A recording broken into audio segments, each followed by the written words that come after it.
Praise the lord. దేవుని పరిశుద్ధమైన నామమునకు మహిమ ఘనత ప్రభావములు కలుగును గాక. సెప్టెంబర్ 18వ తారీఖును నా జీవితంలో మర్చిపోలేనటువంటి రోజు. దేవుని యొక్క పిలుపును, ఆత్మాభిషేకమును పొందినటువంటి మహాశుభదినం, అనగా నా రెండవ జన్మదినం అని చెప్పవచ్చు. ప్రియమైనటువంటి దేవుని బిడలారా, నా రక్షణ, నా మారు మనస్సు, నా పాపక్షమాపణ, నా పిలుపు ఏ రకంగా కొనసాగిందో చెప్పడానికి దేవుడిట్టి అవకాశమును ఇచ్చినందుకు దేవదేవునికి మొట్టమొదట ధన్యవాదములు, స్తోత్రములు, కృతజ్ఞతాస్తుతులు చెల్లిస్తూ ఉన్నాను. వింటున్నటువంటి మీకందరికి కూడా ప్రభువైన యేసుక్రీస్తు నామములో శుభములు తెలియజేస్తూ ఉన్నా.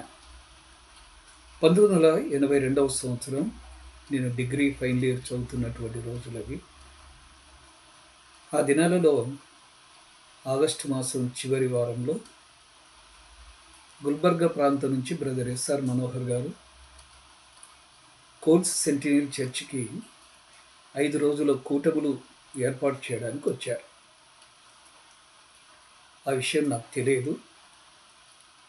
నా స్నేహితుడు కోల్స్ చర్చి మెంబర్ అయినటువంటి జీవన్ ప్రతాప్ రోజు కాలేజీకి వచ్చినప్పుడు నాకు ఆ విషయం చెప్పేటువంటి వాడు.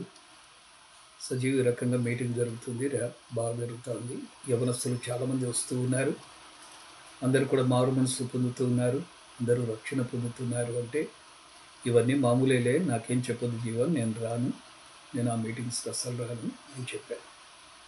ఎందుకంటే నా పాత జీవితం నాకు తెలుసు, నేను ఎలాంటి పరిస్థితుల్లో జీవించానో నాకు తెలుసు. ఎక్కడ మీటింగ్ జరిగినా, ఎలాంటి ఉద్యోగ సభ జరిగినా, చివరిలో ఆల్టర్ కాల్ ఇచ్చినప్పుడు ఎవరైనా చెయ్యి పైకెత్తండి అంటే అందులో ఫస్ట్ నేనే ఎత్తేటువంటి వాడిని, నేను అందరికన్నా పైకెత్తేటువంటి వాడిని, ఫస్ట్ ఎత్తేటువంటి వాడిని. ఆ తర్వాత శరామములు, నామకార్థం క్రైస్తవ జీవితం, నటనా జీవితం, పాప జీవితం నాలో కొనసాగుతూనే ఉంది. అయితే ఆ మీటింగ్స్ గురించి చెప్పినప్పుడు జీవన్ ప్రతాప్ నేను వెళ్ళలేకపోయాను.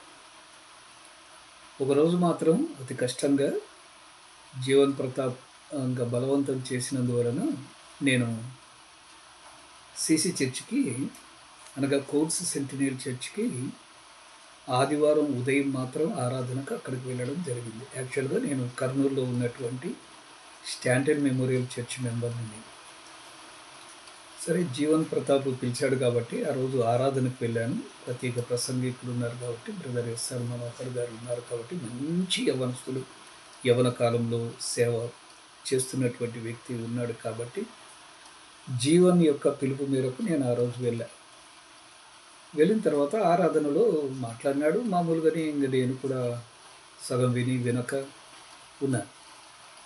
మా పాత జీవితం ఎలా ఉంటుందంటే, ఉదయము చర్చి, మధ్యాహ్నం మ్యాట్ని.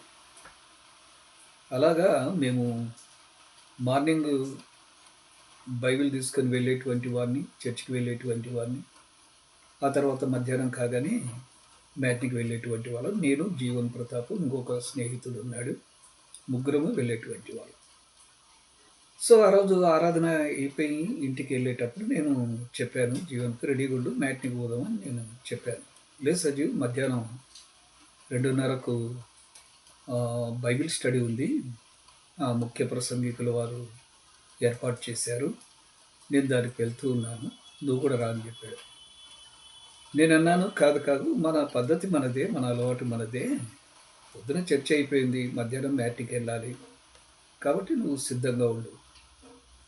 నేను రాలేను సజీవ్ అన్నాడు జీవన్ ప్రతాప్. అప్పుడు నేను చెప్పాను, ఎట్లా రావో చూద్దామని చెప్పాను. సరే అని చెప్పేసి నేను వెళ్ళడం జరిగింది. ఇంటికి వెళ్ళి భోంచేసుకొని వచ్చేసరికి 2:30 అయింది. అప్పటికి 2 గంటలకే మీటింగ్ స్టార్ట్ అయింది, బైబిల్ స్టడీ స్టార్ట్ అయింది. యవనస్తులందరూ కూడా కూడుకొని ఉన్నారు. ఇక 2:30కు మ్యాట్ని, మనవాడు ఇంట్లో లేడు. నేను సైకిల్ తీసుకొని వెళ్ళాను, కూర్చోబెట్టుకొని తీసుకుపోదామని. అయితే ఇంట్లో లేడు. ఇంగా చాలా కోపం వచ్చింది నాకు. ఇంత చెప్పినా కూడా లేడు కదా అని చెప్పేసి నేను చర్చి దగ్గరికెళ్ళా. చర్చి దగ్గరికెళ్తే అప్పటికే యవ్వనస్తులు దాదాపు ఒక 200 మందికి దగ్గర దగ్గర ఉన్నారు. ఎంత ఆసక్తిగా వింటున్నారు. ఎంత ఆసక్తిగా వారు పాటలు పాడుతున్నారంటే చాలా ఆసక్తిగా పాటలు పాడుతూ ఉన్నారు. వాళ్ళలో ఉన్న ఉద్యమం నా కళ్ళకు మరుగైపోయింది. నేను ఎంతసేపున్నా ఆ మధ్యలో ఉన్నటువంటి జీవన్‌ను పైకి లేపి మ్యాట్‌ని పోవాలన్నటువంటి ఉద్దేశ్యం. సో, ఆ రోజు ఆ డోర్ దగ్గర నుంచి జీవన్‌ను పిలుస్తూ ఉన్నాను. జీవన్ బయటికి రా మ్యాట్‌నికెళ్ళాలి అని. జీవన్ ఏమంటున్నాడంటే లోపలికి రా అంటున్నాడు. నేను బయటికి రా అంటున్నా. జీవన్ లోపలికి రా అంటున్నాడు. ఒక రకంగా చెప్పాలంటే ఇక్కడ దేవునికి, సాతానుకు మధ్యలో ఒక పోరాటం జరుగుతున్నట్టు. దేవుని తరపున జీవన్ పోరాడుతున్నాడు. సైతాన్ తరపున నేను పోరాడుతున్నా. ఎందుకంటే బయటికి పిలిపించిన వెంటనే నేను మ్యాట్‌కి పిలుచుకుపోవాలని. జీవన ఉద్దేశ్యం ఏంటంటే సజీవరావు కూడా రక్షింపబడాలి అనే ఉద్దేశ్యం జీవన్‌ది. ఇప్పుడు జీవన్ పిలుస్తున్నాడు లోపలికి రా. నేను పిలుస్తున్నాను బయటికి రా. ఎలాగైతేనేం ఆ రోజు ఎవరిది విజయమైందంటే దేవునిది విజయమైంది. ఎప్పటికైనా దేవునిదే విజయం. అందులో ఏమాత్రం డౌట్ లేదు. సో, నా కాళ్ళు ఎలా లోపలికెళ్ళాయో నాకు తెలీదు కానీ వెళ్ళి జీవన్ పక్కన కూర్చున్నా. ఈలోగా ప్రసంగం స్టార్ట్ అయింది. అందరూ కూడా శ్రద్ధగా వింటూ ఉన్నారు. నేను కూడా వింటూ ఉన్నాను కానీ జస్ట్ నామినల్‌గా కూర్చున్నా. ఆ ప్రసంగం అంతా అయిపోయిన తర్వాత దాదాపు 4 గంటలు కావస్తుంది. 4 గంటలకేమో వదిలాడాయన. 4:30కి అలాగా. ఇంక ప్రార్థన చేద్దామని చెప్పాడు. ఆ ప్రేయర్స్‌లో దాదాపు 100 మందికి పైగా కళ్ళలో నీళ్లు పెట్టుకొని విపరీతంగా ఏడుస్తూ ప్రార్థన చేస్తున్నారు. నాకు చాలా విచిత్రం అయిపోయింది. ఏంటి సంగతి? ఏం జరిగింది వీళ్ళకు? ఎందుకు ఈ రకంగా ఏడుస్తూ ఉన్నారు? అని చాలా పరీక్ష చేస్తున్నాను. ఈ పక్క కూర్చున్నోడు నాతో పాటు సినిమాలకు తిరిగినవాడు. నాకు ఎదురుగా కూర్చున్నవాడు పెద్ద రౌడీ. ఇంకా నా వెనకాల ఉన్నవాడు, వాడొక పచ్చి తాగుబోతు. ఇలాంటి వాళ్ళందరూ కూడా ఏడుస్తున్నారేంటి? వీళ్ళకేమైనా పిచ్చి పట్టిందా? వీళ్ళకేమైనా తిక్క పట్టిందా? అని నాలో నేను సనుక్కుంటూ ఆ ప్రార్థనలో నేను ఏకీభవించలేకపోయా. నా పక్కన జీవన్ గూడా ఏడుస్తున్నాడు. కళ్ళలో నీళ్లు పెట్టుకొని ఏడుస్తూ ఉన్నాడు. భయంకరంగా ఆ ప్రార్థనలు సాయంత్రం 5, 5:30 వరకు కొనసాగాయి. గంట సేపు ప్రార్థనలు కొనసాగాయి. ఆ రకంగా దేవుని బిడ్డలారా గమనించండి. ఆ రోజు చేసినటువంటి ప్రార్థనలు నా జీవితంలో ఏదో ఒక చిన్న మార్పు తీసుకొచ్చింది.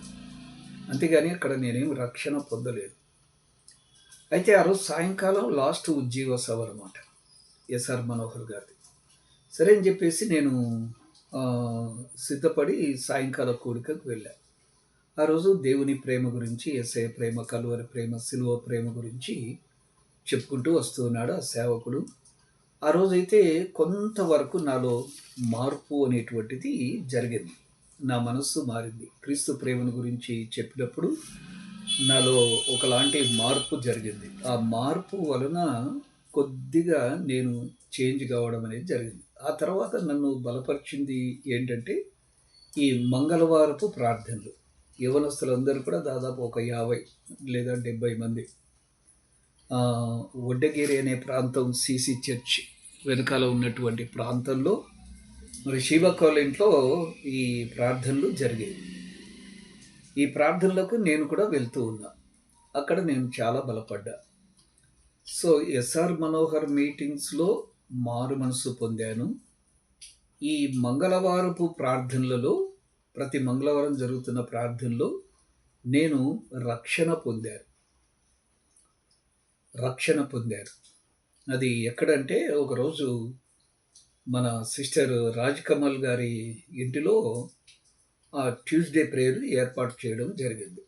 ఆ రోజు అప్‌స్టైర్‌లో వరండాలో మీటింగ్ ఏర్పాటు చేశారు. ఆ రోజు బ్రదర్ స్టీఫెన్ చార్లెస్ గారు వాక్యం చెప్తూ నోవహు యొక్క ఓడ గురించి టాపిక్ తీసుకొని చెప్తూ ఉన్నాడు. అప్పుడు బయట వర్షం పడుతుంది. సేమ్ నోహు కాలంలో ఎలాంటి సిట్యుయేషన్ ఉందో అలాంటి సిట్యుయేషనే బయట కూడా జరుగుతుంది. అప్పుడు చివర్లో ఆయన వాక్యం చెబుతూ చివర్లో ఏమన్నాడంటే, నోహు ఏ రకంగా తన ఓడలో నుంచి ఆ 3 పక్షులను వదిలాడు. ఏదో ఒక శుభవార్త తీసుకురావడానికి అన్నటువంటి ఉద్దేశంతో వదిలాడు. ఈరోజు నిన్ను నన్ను కూడా పరలోక రాజ్యం నుంచి దేవుడు మనల్ని వదిలాడు. లేదా తన ఓడలో నుంచి వదిలాడు. మరి ఏం తీసుకొని వస్తావు? మొదటి పక్షి అలాగే వెళ్ళిపోయింది. రెండవ పక్షి ఖాళీగా వెనక్కు తిరిగొచ్చింది. మూడవసారి ఆ పావురాన్ని వదిలినప్పుడు తుంచబడిన ఒలీవ మొక్కను తీసుకొని వచ్చింది.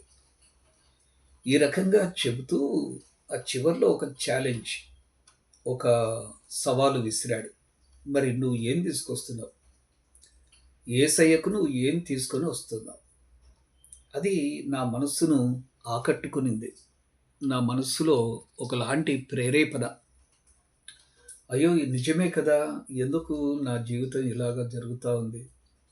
నేను మారుమనసు పొందినానే కానీ అంతా వ్యర్థమేమో అని అనిపించింది ఆ రోజు. ఆ రోజు నన్ను నేను దేవునికి సమర్పించుకున్న, ప్రభువా నీకు ఇష్టమైతే నన్ను నీ సేవ కొరకు పిలుచుకో. నీ దగ్గరికి కొన్ని ఆత్మలైనా నేను తీసుకురావాలి. నిజమే, నోహు ఓడలోంచి ఏ రకంగా పక్షులను వదిలాడో మీరు కూడా మీ ఓడలోంచి మమ్మల్ని అందరినీ ఈ లోకంలోకి వదిలారు.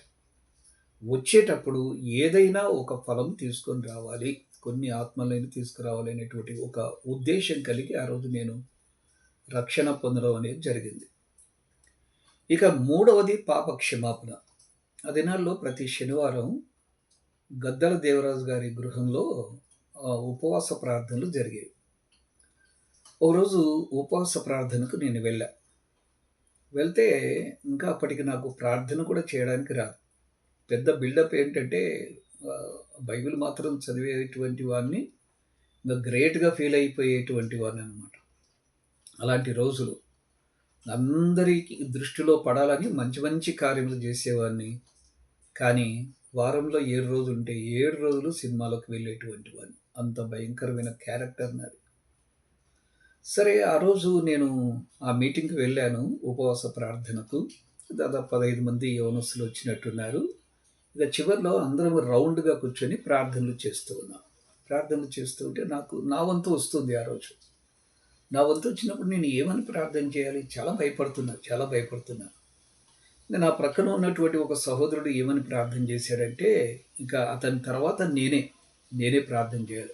ఆ అబ్బాయి ఏమని ప్రార్థన చేశాడంటే, ప్రభువా ఇంకా ఇక్కడ ఎవరైనా పాపములు ఒప్పుకోని వాడు ఉన్నట్లయితే దయచేసి అతన్ని క్షమించు తండ్రి అని ప్రార్థన చేశాడు. అప్పుడు మళ్ళీ నాకు ఆ మాట గుణపంలాగా నా హృదయంలో కూర్చుకొని పోయింది. అక్కడ పాపం చేస్తున్న వాడిని, పాపములు ఒప్పుకోని వాడిని నేనొక్కడినే గదా! కాబట్టి నా పాపములు నేను ఒప్పుకోవాలి అని ఒకలాంటి చేంజ్ నా జీవితంలో జరిగింది. ఇక నేను చాలా ఏడ్చాను ఆ రోజు. ఏం ప్రార్థన చేశానో నాకైతే తెలియదు గానీ, సాయంకాలం ఇంటికెళ్ళిపోయా. 6 గంటలకు 5:30 అయిందనుకుంటాను. 5:30 ఆ రోజు శనివారం. ఇంకా 5:30 అయింది. వెళ్ళాను, లోపలికెళ్ళాను, ఇంటి లోపలికెళ్ళాను. లోపల బోల్టేసుకున్నాను. ఇక మోకాళ్ళపై కూర్చున్నా. ఆ శనివారం ఎలాంటిదంటే, మా అమ్మ, నాన్న విలేజ్‌లో పనిచేస్తారు. శనివారం ఇక్కడికొస్తారు. ఆదివారం అంతా మాతో గడుపుతారు. సోమవారం పొద్దున్నే వాళ్ళు విలేజ్‌కెళ్ళిపోతారు. టీచర్స్‌గా పనిచేస్తున్నారు. కాబట్టి ఆ రోజు శనివారం. వాళ్ళు వచ్చేటువంటి రోజు. అవన్నీ నేను చూడలే. నేను వెళ్ళాను, మోకాళ్ళ మీద పడిపోయాను. మోకాళ్ళ మీద పడిపోయి, ఇక నా పాపములు నేను ఒప్పుకున్నాను చూడండి. 6 గంటల నుండి దాదాపు 9 గంటల వరకు ఆ ప్రార్థన కొనసాగిందండి. ఏం లేదు, నేను చేసిన పాపాలన్నీ కూడా ఒక సినిమాలాగా చూపిస్తున్నాడు నా యేసయ్య. అది సినిమానాల్లో ఏమనాలో నాకు తెలియదు గానీ, నా ముందైతే ఒక తెర ఉంది. ఆ తెరలో నేను చేసిన పాపములన్నీ కూడా దేవుడు నాకు కనపరుస్తూ ఉన్నాడు. పాపాలనన్నిటిని కూడా ఏడ్చుకుంటూ ఒప్పుకుంటూ ఉన్నాను. ఒప్పుకున్న తర్వాత దాదాపు గంట సేపు ఆ రకంగా ప్రార్థన చేసిన తర్వాత ఇక శిలువ దృశ్యం కనపడింది నాకు. యేసయ్య ఫిగర్ నాకు కనపడలేదు గానీ, ఆయన కుడి హస్తం నాకు కనిపించింది. ఒక కుడి హస్తం మాత్రం కనిపించింది. అందులో మేకు పెట్టి కొడుతూ ఉన్నారు యేసయ్యను. యేసయ్యను మేకు పెట్టి బలమైన సుత్తితో కొడుతున్నారు. బలంగా కొడుతుంటే చెయ్యి అల్లాడిపోతుంది. రక్తం ఉబికి పారుతుంది ఆ యొక్క చేతిలో నుంచి. అంత భయంకరంగా బాదుతూ ఉన్నారు యేసయ్యను. ఘోరంగా బాదుతూ ఉన్నారు. ఆ రక్తం నా మీద పడుతున్నట్లుగా నాకనిపించింది. తర్వాత ఈ చెయ్యి, ఎడమ చెయ్యి. అక్కడ కూడా మేకుతో కొట్టారు. తర్వాత కాలు ఒకదాని మీద ఒకటి కాలు పెట్టి అక్కడ కొట్టారు. ఈ రక్తపు చుక్కలన్నీ కూడా నా మీద పడుతూ ఉండగా ఒక స్వరం వినపడింది నాకు. ఏంటా స్వరం అంటే, తండ్రి ఈ కుమారుడు చేస్తున్నది ఈ అబ్బాయికి తెలియదు. ఈ కుమారుడిని క్షమించు అనేటువంటి స్వరం నాకు వినపడింది. అప్పుడు నా హృదయం తేలికైపోయింది చూడండి.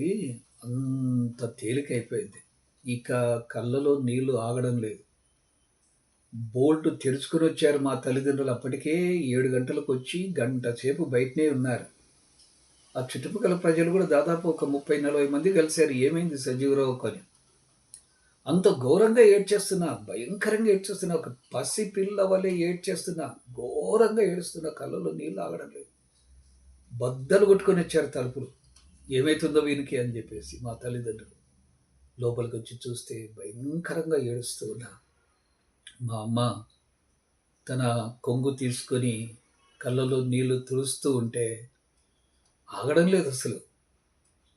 ఇక వద్దులే నాయనా, దేవుడు నిన్ను క్షమించాడు. వద్దు నాయనా, ఏడ్చొద్దు నాయనా అని బ్రతిమలాడుతుంది మా అమ్మ. అయినా కూడా నేను ఏడుస్తూ ఉన్నా. భయంకరంగా ఏడుస్తున్నా. ఏడుస్తూ చివరికి వాళ్ళు వచ్చారని చెప్పేసి నేను మళ్ళీ వెనక తట్టు స్టెప్స్ ఉంటే స్టెప్స్ పై నుంచి పైకెళ్ళి అర్ధరాత్రి 12 గంటల వరకు దేవునికి స్తోత్రములు చెల్లించి తిరిగొచ్చాను. సో, ఆ రోజు నేను పాప క్షమాపణ పొందిన రోజు. మళ్ళీ చెప్తున్నాను చూడండి. నేను మారుమనస్సు పొందింది ఎస్ఆర్ మనోహర్ మీటింగ్స్‌లో అయితే, నేను రక్షణ పొందింది మంగళవారపు ప్రార్థనలలో, నేను పాప క్షమాపణ పొందింది ఒక శనివారం ఉపవాస ప్రార్థనలు. ఇక పరిశుద్ధాత్మాభిషేకము మరియు పిలుపు పొందినటువంటి సందర్భం ఏమిటంటే, ఇదే సెప్టెంబర్ 18వ తారీఖు.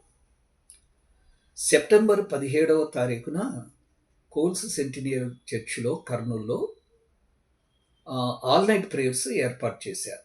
రాత్రంతా ప్రార్థనలు జరుగుతున్నాయి.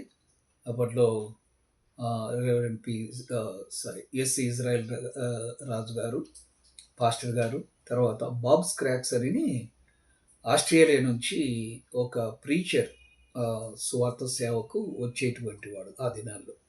వాళ్ళిద్దరు కలిసి సంఘ పెద్దల సహకారంతో ఆల్ నైట్ ప్రేయర్ ఏర్పాటు చేశారు. నేను అప్పటి వరకు పరిశుద్ధాత్మను పొందలే. అన్నీ జరుగుతున్నాయి. పాప క్షమాపణ దొరికింది, రక్షణ దొరికింది, మారు మనసు కలిగింది. అన్నీ కలిగాయి గానీ పరిశుద్ధాత్మాభిషేకం నేను పొందలే. అసలు ఇది ఎలాగుంటది? ఆ రోజు చూస్తే ఎస్ఆర్ మనోహర్ గారి చివరి మీటింగ్‌లో అందరు భాషలు మాట్లాడారు. చాలా మటుకు భాషలు మాట్లాడారు. అన్య భాషలు మాట్లాడారు. ఏంటిది? ప్రభువా, నాకు కూడా అన్య భాషలు దయచేయి తండ్రి అని నేను ఈ కాలమంతా కూడా, అనగా ఆగస్టు మాసంలో ఆ మీటింగ్స్ జరిగితే సెప్టెంబర్ 17 వరకు ఇదే ప్రార్థనలే కొనసాగిస్తుంది. ఆ రోజు ఆల్ నైట్ ప్రేయర్ జరిగింది. చాలా చక్కగా జరిగింది. ఇక ఉదయం 5 గంటల సమయంలో పరిశుద్ధాత్మ వరం పొందని వాళ్ళు ముందుకొచ్చి మోకరించండి అని చెప్పాడు బాబ్ స్క్రాక్స్ గారు. సరే అని చెప్పేసి నేను ముందుకు వెళ్ళాను. నా లైన్‌లో చాలా మటుకు దాదాపు ఒక 20 మెంబర్స్ ఏమో ఉన్నారు. ఆ రోజు తెల్లవారుజామున 5 గంటలకు, అనగా సెప్టెంబర్ 18వ తారీఖు. అప్పుడు ఒక్కొక్కరి తలపై ఆ బ్రదరు చేతులుంచి ప్రార్థన చేసుకుంటూ వచ్చాడు. నా దగ్గరికి వచ్చి తలపై తన చేతులు ఉంచగానే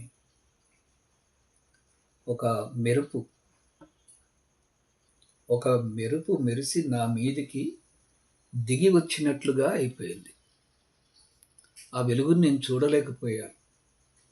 తట్టుకోలేక గట్టిగా అరిచేశాను. ఆ అరుపుల్లోనే అన్య భాషలొచ్చేసాయి. ఇక అన్య భాషలు మాట్లాడుకుంటూ నాకు తెలియనటువంటి ఒక ఆత్మావేశంతో, పరిశుద్ధాత్మ వరముతో నిజంగా పెంతెకొస్తు పండుగ దినాన ఈ రకంగానే జరిగిందా? అగ్ని జ్వాలల వలె పరిశుద్ధాత్మ దేవుడు కుమ్మరించబడ్డం, వారి మీదకి రావడం, వారు గట్టిగా అరవడం, అన్య భాషలతో మాట్లాడడం ఇలాగే జరిగిందా అని అనిపించింది. ఆ రోజు అన్య భాషలతో మాట్లాడాను. ఇక తర్వాత తెల్లవారుజామున 5:30కు 6 గంటలకు ఎవరైనా సాక్ష్యం చెప్పదలుచుకుంటున్నారా రాత్రి జరిగిన ప్రేయర్ గురించి అంటే, నేను ఆ రోజే నిలువబడి సాక్ష్యం చెప్పాను. నేనిక ఉద్యోగంలోనికి వెళ్ళను. నేను దేవుని సేవ కొరకు దేవుడు నన్ను పిలుచుకున్నాడు కాబట్టి ఈ రోజు నుంచి నేను సేవ చేస్తానని. ఆ ఫైనల్ ఇయర్ కూడా ముగించుకోకుండానే నేను దేవుని సేవలో ముందుకు కొనసాగాను. దేవుని బిడ్డలారా, ఆ శుభ గడియ సెప్టెంబర్ 18 తెల్లవారుజామున 5 గంటలకు. ఆ రకంగా దేవుడు నన్ను ఆత్మాభిషేకముతో నింపాడు. తన సేవ కొరకు ఏర్పాటు చేసుకున్నాడు. పరిశుద్ధాత్మ అనేటువంటి ముద్ర, దత్తపుత్రాత్మను దేవుడు నాకు దయచేశాడు. ఆ రోజు నుంచి అనగా 82వ సంవత్సరం నుంచి 2025 సంవత్సరముల వరకు అనగా 43 సంవత్సరముల సుదీర్ఘ సువార్త ప్రయాణంలో దేవుడు ఇంతవరకు నన్ను కాపాడాడు. ఎన్నో ఒడిదుడుకులు, ఎన్నో సమస్యలు, ఎన్నో కష్ట నష్టాలు, వాటన్నిటి మించినటువంటి దేవుని యొక్క కృప నా మీద ఉంది. ఇంక నాకు అంతే చాలు. యేసన్న గారు ఒక పాట రాస్తూ సుగుణాల సంపన్నుడా అనే పాటలో ఆ చివరి వచనంలో చాలా అద్భుతమైనటువంటి వచనం అండి అది. ఆ వచనం ఏమిటంటే యేసయ్య నీ కృప తలంచగాని నా శ్రమలు శ్రమలుగా అనిపించలేదే, నీవు నాకిచ్చిన ఎదుట ఇవి ఎన్నదగినవి కావే. నీవు నాకు ఇచ్చేటువంటి ఆ పరలోకం ఎదుట, లేకపోతే బహుమానం ఎదుట ఇవి ఎన్నదగినవి కాదే. ఈ ఈ పాట పాడుతూ ఉన్నప్పుడల్లా కూడా నాకు శ్రమ అని అనిపించనే అనిపించలేదు. శ్రమలు పొందాను కానీ శ్రమలుగా అనిపించలేదు నాకు. అంత గొప్పగా దేవుడు నన్ను దీవించాడు. ఒక సంవత్సరం పాటు కర్నూలు దగ్గర ఉన్న గార్గేపురం అనేటువంటి దగ్గరేం కాదు, దాదాపు ఒక 20 కిలోమీటర్లు ఉంటుంది. 20 కాదులే కానీ 17, 18 ఆ రకం ఉంటుంది. సో అక్కడికి వెళ్ళి సువార్త ప్రకటించి వచ్చేవాడిని ప్రతి గురువారం ఒక సంవత్సరం పాటు. అక్కడ కూడా కొన్ని సమస్యలను ఎదుర్కొన్నాను. చిన్న పిల్లవానిగా ఉన్నప్పుడు 21 సంవత్సరాలు నాకు అప్పుడు, జస్ట్ 21 ఇయర్స్. ఆ తర్వాత ఇంకా కొంతమంది సలహా మేరకు నేను 1984 సంవత్సరంలో ఏసీటీసీ హైదరాబాద్లో బైబిల్ ట్రైనింగ్ చేయడం జరిగింది. 88లో పూర్తి కాగానే హిందూపూర్లో మరి ఒక పెద్ద చర్చి వాళ్ళు నన్ను పాస్టర్గా పిలిచారు.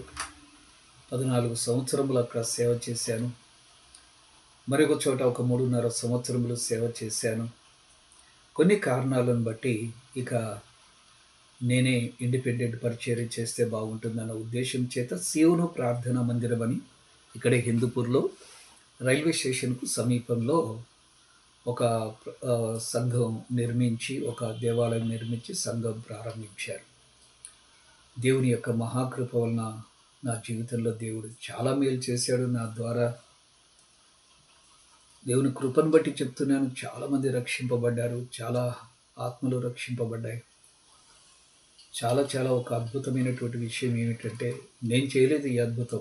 నా ద్వారా రక్షింపబడినటువంటి ఒక వ్యక్తి చేశాడు ఈ అద్భుతం. అద్భుతం అంటే ఏదో జలుబు చేసింది బాగైంది, జ్వరం వచ్చింది బాగైంది, ఇవన్నీ స్వస్థతలు. అద్భుతం ఏంటో తెలుసా? అద్భుతం అంటే ఇది అద్భుతం. చెప్తాను వినండి. నేను ఒక ఆయనకు పల్లెటూరు ఆయన కాదు, పల్లెటూరు ఆయన, చదువు రాని మొద్దు. ఆయనకు సువార్త ప్రకటించి ఒక చిన్న క్రొత్త నిబంధన అప్పట్లో ఎర్ర అట్టతో వచ్చేటివి. ఆ క్రొత్త నిబంధన ఆయన చేతికిచ్చారు. ఇచ్చినప్పుడు రోజు ప్రార్థన చేసుకో, నీకు చదవడం రాకపోయినా ఎవరితోనైనా చదివించుకొని రోజు ప్రార్థన చేసుకొని ఇచ్చారు.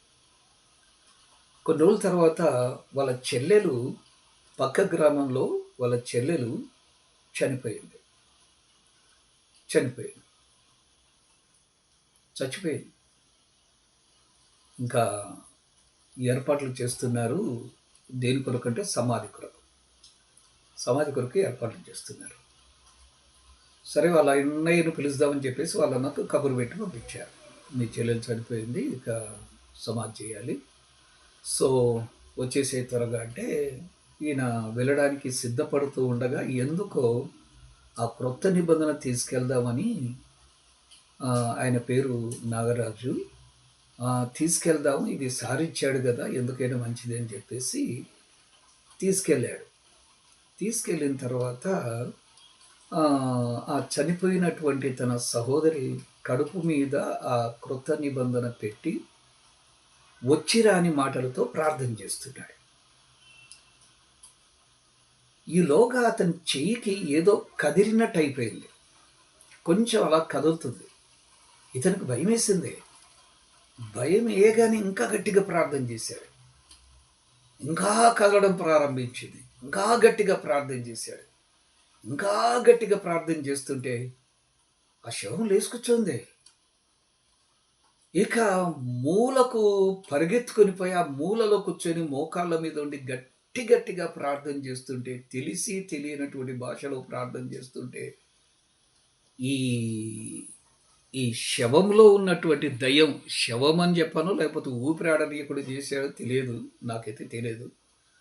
ఆ దయ్యం ఏమంటుందంటే, ఇంకా ప్రార్థన చేయొద్దు, నేను వెళ్ళిపోతాను, ఇంకా నువ్వు ప్రార్థనాపు అని గట్టిగా కేకలేస్తుందట ఆ దయ్యం. జరిగినటువంటి సత్యం అండి ఇది, జరిగిన సత్యం ఇది, అద్భుతం అంటే ఇదే.